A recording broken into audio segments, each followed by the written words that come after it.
The other one, obviously, is the Falcon and the Winter Soldier. Yeah. It's finishing up this week, would be the last episode, and it has been.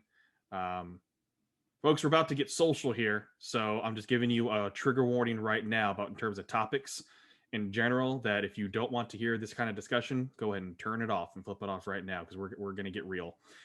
Falcon and the Winter Soldier has been a fantastic look, just like WandaVision has been too. That these are not just superhero series; these are series that are reflective of what we're dealing with today as a society. WandaVision dealt with mental health and the psychology behind that, dealing with tragic loss, how someone deals with loss. Yes, person has magical powers and is a superhero, considered a superhero or potentially a supervillain. But overarching, the plot for that and the storyline behind it was how Wanda was dealing with tremendous loss and how she overcame that to become one with her own and accept the loss of her husband, her brother, then her children as well. Falcon and Winter Soldier is dealing with racism.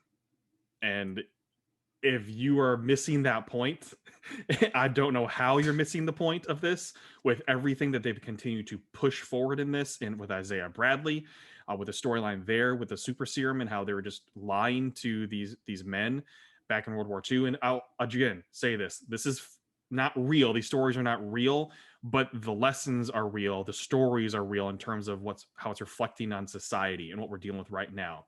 So the fact that Sam Wilson, being a black man, not feeling comfortable taking the shield of Captain America, who was blonde hair, blue eyed, and looked at as a representative of the United States of America, and seeing the different similarities between John Walker and Sam Wilson, and how one represents what America wants to be and one represents what America is right now, and how America is portrayed throughout the world and how they're seen throughout the world. There are so many of these storylines that are just deep within this that Marvel is addressing right now. And if you don't want to see those issues, then you're choosing to be blind to these issues as well. And they're not trying to shove it down your throat. They're trying to express a reflection on society and make you think. That's what has been so fantastic to me and been so enlightening to me is how they're bringing these issues up and making you think about, wow, I never would have thought that. And that's the point, to make you say, I never would have thought that, or put yourself in their shoes, or to accept that people have different paths in life, that have different realities in life. And you saw that. If you're watching this show, you saw that with Bucky apologizing to Sam and saying, I did not realize your reality, basically.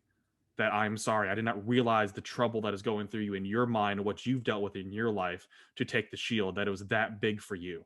And also shows how we all know how the government can be corrupt. If you're listening right now, government, yes, you are.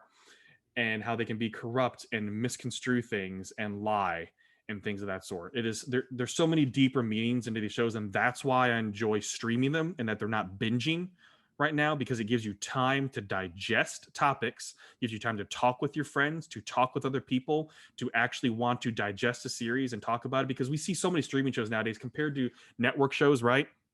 Streaming shows have so much deeper meaning that you can actually discuss with people and discuss the richness of character development, of plot, of overarching stories, of how they tie things together, about real world societal standards, everything right now. That's why I love streaming options compared to network TV. Network is what I turn on when I just want to have background noise.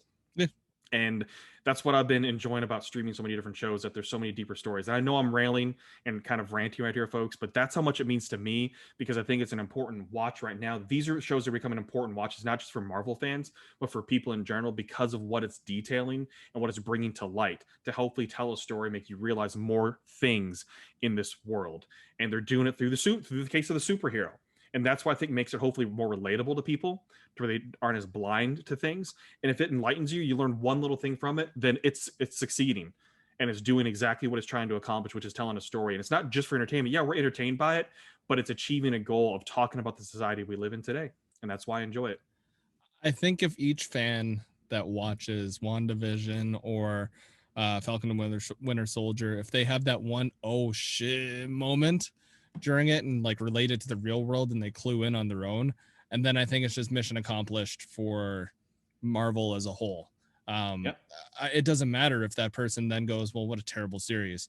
You still had the realization, and Yes. that's probably what they're gunning for, that and money. But I mean, that Yeah. at the Money end for of sure. the day, like, it's just like, here is the overarching theme of this series. Will you get it or not is the question. And I mean, some people at face value are just going to take the show as a Superman and super like hero, superwoman kind of show. And I mean, I'm okay with that, because if you ingest it that way and you look at this as your escape and you just want to like shut your brain off and enjoy some ass kicking, I'm all right with that. But if you get the deeper picture, that's even better. Yeah, and for me, I don't know how they can't get it because it's, No, no, no. because You it's like got like blade that was my being put polite way right of there. saying you Yeah, gotta be a dumbass to not get it. But I mean, if you don't get it, and I know some people disagree and they'll say they don't like it, but it's like Marvel's been like this since the beginning. Stan forever. Lee has been like this forever and taking what's around him. Was it always as good? No, they weren't always the best at it, but Stan Lee's always he was always a revolutionary when it came to character development, what he wanted his characters to experience. And again, remember, these characters are the way they are because the writers make them that way. That's just that's the creative freedom they have with that. So they're writing this way because they wanted to be developed like this too. And I like the way they're heading with these things to tell deeper stories, and TV through streaming has been able to do that.